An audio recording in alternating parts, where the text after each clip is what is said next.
Viewer discretion is advised before we begin. The following content is intended solely for educational and entertainment purposes. What you're about to hear is direct testimony from the federal trial of Sean Diddy Combs, compiled from various trusted news outlets. What happens when a powerful music mogul's private chats are unveiled in a courtroom? When the image of control he so carefully curated begins to crumble under the weight of his own words? That exact moment occurred just a short while ago, when Diddy's text messages were made public during the trial, and their contents left the courtroom stunned. No one foresaw the prosecution presenting Diddy's mobile records. The room grew heavy with silence, every eye glued to the table of exhibits, until the attorney lifted pages of printed texts. Gasps rang out. Even the judge hesitated. No preface, no legal statement, just Diddy, sinking in his seat, his expression drained as messages he believed would remain buried were about to be read. Until that point, Diddy had kept a firm grip on his demeanor. But now something has shifted.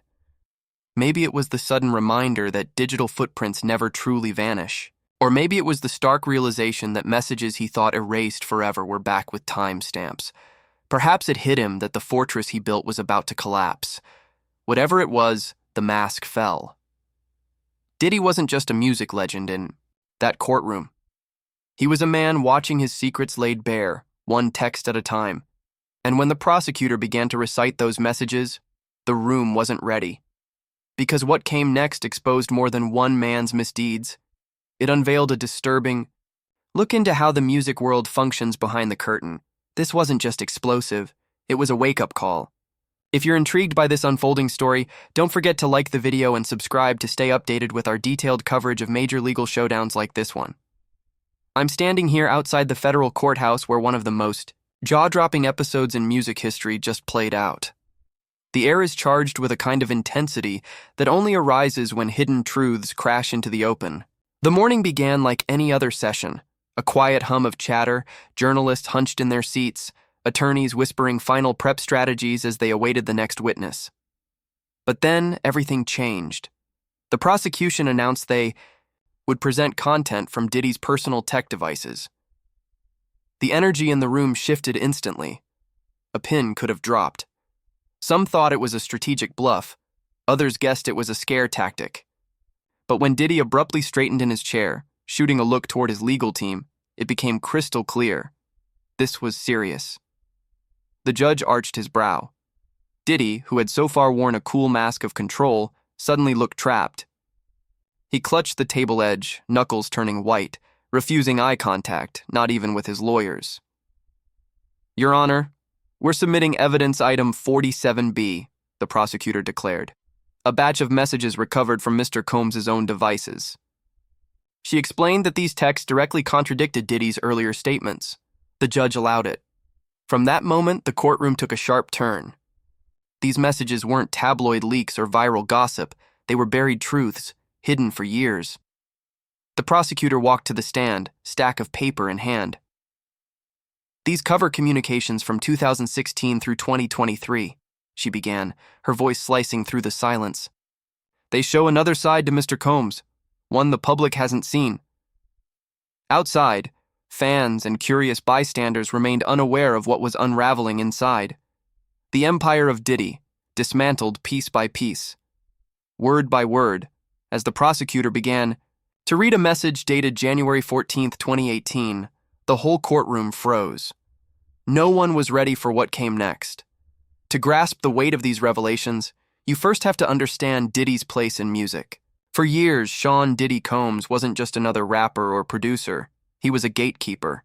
Those who earned his favor climbed the charts. Those who didn't vanished. His parties were the stuff of legend. His ties reached the top, levels of fame, politics, and finance. A nod from him could launch a career. A frown could end one. His influence helped shape the industry's direction for generations. But behind the fame, rumors always circulated. Quiet talk of control, of intimidation, of crossing lines, yet few had the courage to speak out. Until now, those whispers were dismissed as envy or lies. Then came the 2016 messages, exchanged with an unnamed music executive. Need to shut down the J issue before it spreads, Diddy had written. She's running her mouth. Remind her what happens when people forget where their fame came from. The executive replied, handled, pulled her tour funding. Radio's dropping her plays. She'll get the message. Diddy. Good. Make it look organic. We don't need another 2013 mess. The courtroom stirred. This wasn't just business. This was manipulation. The prosecutor continued, reading more text that exposed how Diddy's team monitored artists, managed appearances, even influenced personal choices. Messages told security to capture compromising moments. Get all footage on the boat tomorrow. One read, especially after the drinks start, we need leverage. Another string showed Diddy reacting when an artist wanted out, dig up dirt, everyone's got skeletons. If he walks, make sure he crawls back. With every message, Diddy's expression darkened. His lawyer kept objecting, calling the messages misleading, but each objection was overruled. The timestamps, recurring themes, and group chats told a story no one could deny. Then came the texts about the infamous parties, the glitzy events, whispered about in industry circles. But these messages painted a chilling picture. Collect all phones at the entrance, Diddy texted security. No phone, no entry. Also, fix East Wing cameras. Last time's footage was useless. Another message. The Atlanta girl, Blue Room tonight. Make sure her drinks got the special ice. A wave of horror passed through the courtroom. These weren't celebrations. They were setups, meticulously arranged situations that put aspiring stars in vulnerable spots, secretly recorded, then held in check through fear. But it was the next batch of messages that truly stunned the room. I've worked in this field over 30 years, the prosecutor said to the jury. I've seen power abused, but these messages, they show something more deliberate. She held up the next stack of texts. Messages between Diddy and his associates, sent from 2019 to 2021, laying out a calculated system of influence they called the program. Diddy shifted uneasily.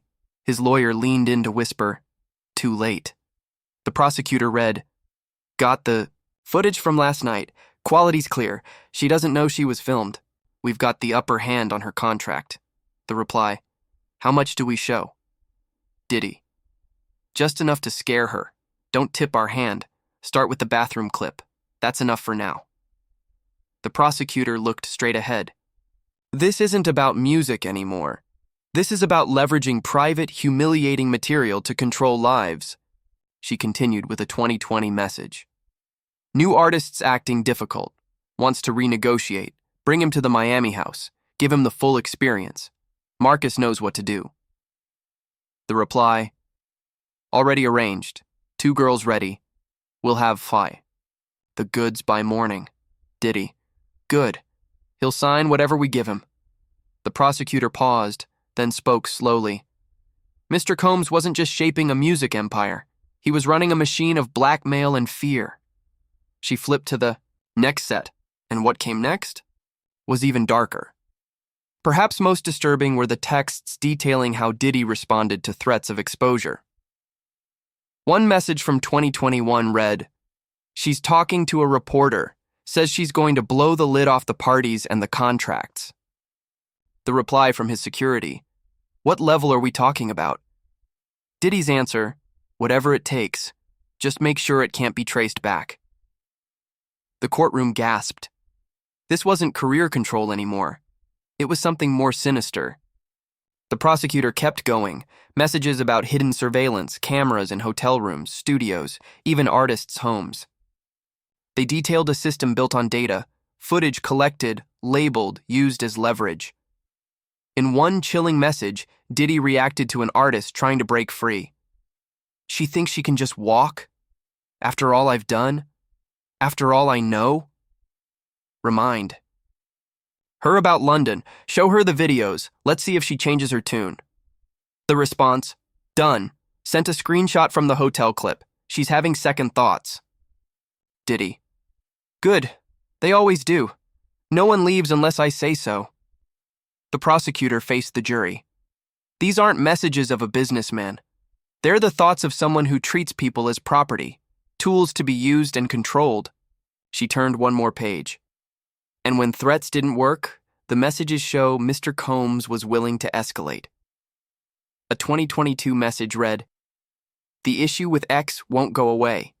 He's talking too much, has his own evidence." The reply, "Accidents happen, brakes fail, people overdose, pools are dangerous at night." Diddy responded simply, "Make it look natural, whatever it costs." Silence swept the room. The gravity of what had been revealed took time to sink in. The prosecutor let it hang, then continued. "These aren't just texts," she said. "They're potential admissions, proof of orchestrated harm against those who tried to speak the truth." She paused to drink water, then held up the next document. "What these communications show isn't a series of random missteps. It's a consistent pattern." She raised another sheet. "These texts," she said, referenced something Diddy called the system. It was a network, industry insiders, security, even healthcare workers, all working together to maintain control. A 2019 message read, "Dr. R needs to increase her meds. She's asking too many contract questions. Keep her foggy until the deal's done." The reply, "Handled, dose doubled. She'll barely remember the meeting." Diddy, "Perfect. Get the paperwork signed while she's out of it." The prosecutor turned to the jury. "These texts suggest Mr. Combs was using drugs, not recreationally, but as a tool to manipulate during contract talks." She went on. A 2020 message read, "New girl's not falling for the usual tricks, keeps dodging drinks." Reply, "Marcus suggests the sympathy angle. Her mom's sick, offer to help if she agrees to the contract terms and other things." Diddy's reply, "Clever. Find the pressure point. Everyone's got one." The prosecutor took a breath. "This shows deliberate efforts to find and exploit young artists' pain." The trend continued in later texts. Those who raised concerns saw scandals erupt, tech issues sabotage performances, or songs pulled from rotation. One especially alarming set of messages showed plans for what Diddy dubbed leverage parties. "Tomorrow's about collecting dirt on new signees. All phones confiscated, room set, cameras ready. Get them to relax, catch it all on tape." The reply, "Done. Rooms 2, 3, and 4 rigged, audio and video secure." Diddy, "Perfect. Come Monday, they'll be eager to renegotiate." The prosecutor lifted her eyes. "These texts show Mr. Combs hosted events with the express goal of capturing compromising material to use in business." She turned the page. And when even that didn't work, the messages pointed to something even darker. One read, "Jay's still threatening to go public, says she recorded conversations. If they don't back down, then we respond. Even if we do that, there are too many of them now. The story's too consistent." These were the words that opened the prosecutor's presentation as she read from a disturbing chain of private messages exchanged by Diddy. The messages didn't show fear. They showed strategy. They weren't the words of a man under false attack. They were the words of someone scrambling to stay ahead of the truth. One chilling message read, "Then find their weaknesses, their families, their secrets. No one is clean. Everyone has something to hide. Find it. Use it." The courtroom sat in stunned silence as the prosecutor looked toward the jury and said, "As the threat of exposure grew, so did the desperation and the darkness of the response." What came next was a terrifying escalation. In messages from August 2023, federal investigators had begun asking questions about the Miami property and the infamous parties that had long been whispered about. Diddy's reply wasn't one of concern, it was one of pure panic. "Delete everything, wipe the servers, get rid of any hardware at all properties, pay whoever needs to be paid, make this go away." But it was too late. The response from Soar, an associate, said it clearly. "They already have some of the recordings. Someone inside must have talked." Diddy's answer was brutal. "Find out who. When this is over, they won't just lose their career. They'll wish they'd never been born. The prosecutor paused, letting that last line settle into the room. These aren't the messages of someone trying to prove innocence, she said. They are the messages of a man trying to cover up the truth, by any means necessary. She continued with more messages, this time from just weeks before his arrest. Diddy's empire was unraveling fast. It's falling apart, he texted. 3 more have come forward. The feds have financial records going back 15 years. They know about the offshore accounts, the payoffs, everything. Then came the message that sent a visible chill through the courtroom. If I go down, I'm not going alone. Activate the contingency plan. Release everything we have on everyone. Let them all burn with me. The prosecutor let that message echo in silence before speaking again. These final messages don't just show desperation. They reveal the true nature of the man who built this empire, not through music or talent, but through control, fear, and silence. She then picked up a second phone, recovered later in the investigation. These messages, she said, were the most revealing. In September 2023, as the walls closed in, Diddy received a message. They have everything, the recordings, the financial records, the witness statements, multiple sources confirming the same pattern. Diddy's reply. Who talked? Find out who broke the circle. I want names. But the response was grim. It wasn't just one person. The whole system is breaking down. Too many people know too much. Diddy's next instruction was horrifying. Remind them what happens to people who cross me. Make examples. Loud ones. Even while under federal investigation, Diddy's instinct wasn't to cooperate, it was to intimidate. The messages continued. In October 2023, he was warned. Federal agents are preparing to move. They have enough for multiple charges across state lines. This time his tactics shifted. Start reaching out to everyone who might talk. Offer them whatever they want. Money, career opportunities, anything to keep them quiet. But some weren't interested in money anymore. They wanted justice. Diddy's reply summed up his worldview. There's no such thing as justice. There's only power. And those too weak to seek it find their price. Everyone has one. The prosecutor looked up and addressed the jury. These aren't just texts. They reveal a belief that people aren't people. They're pawns. That everyone can be bought, silenced, or broken. Then she turned to the last message, sent just 48 hours before his arrest. It was addressed to his most trusted security operative. Prepare the exit strategy. Move the offshore funds to the secondary accounts. The plane needs to be ready. If this goes bad, I'm not staying to face it. The reply warned him. If you run, it only makes you look guilty. And then came Diddy's final chilling message. I built this world. I made these people. Without me, they would be nothing. They think they can turn on me? Let them try. In the end, they'll see who really holds the power. The prosecutor slowly sat down the papers and looked directly at the jury. These messages tell the story of a man who used fear as currency and people as stepping stones. Behind the celebrity, behind the charm, was someone who didn't just exploit the system, he built it to serve only him. Diddy remained completely still, his face expressionless, eyes fixed on a distant point only he could see. The prosecutor's voice rose again as she made her final point. These aren't just messages.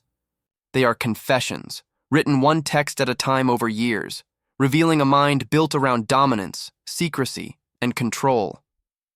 As she turned to deliver her final statement, the room was completely still. What we've heard today goes far beyond the charges in the indictment, she said. These messages reveal a mindset, a belief system that sees people as tools, loyalty as a weapon, and power as untouchable. She stepped closer to the jury box. Mr. Combs didn't just break laws. He created a shadow empire. He called it business. He called it looking out for family. But all he built was a prison for those who entered his world. Diddy didn't flinch. His lawyer whispered something into his ear, but he didn't respond. He sat there, motionless, as if the weight of it all had finally landed. The prosecutor continued. You've seen what he did to people who trusted him. You've seen what happened to young artists who just wanted a chance. You've seen what he was willing to do to silence anyone who got too close to the truth. She held up one of the phones recovered during the investigation and said, This isn't just a device. It's a blueprint for control, for fear, for abuse. She looked the jury in the eye.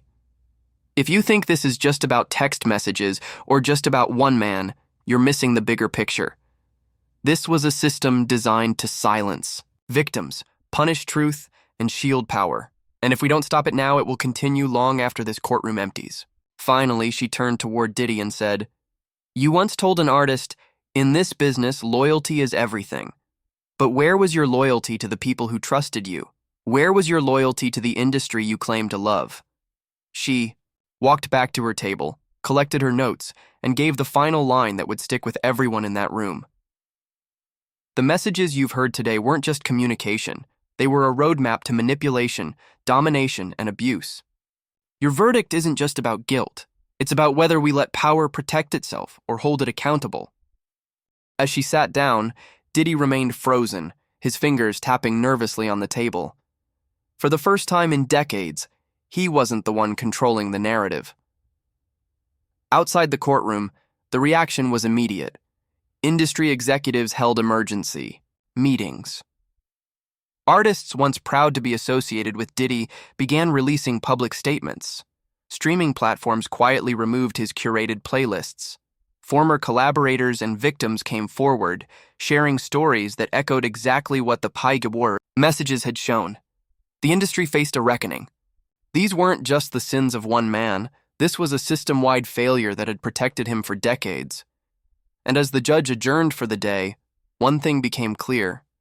No matter the final verdict, the messages read in court had already rewritten Diddy's legacy. The walls that had protected him, the silence, the power, the loyalty, were finally crumbling.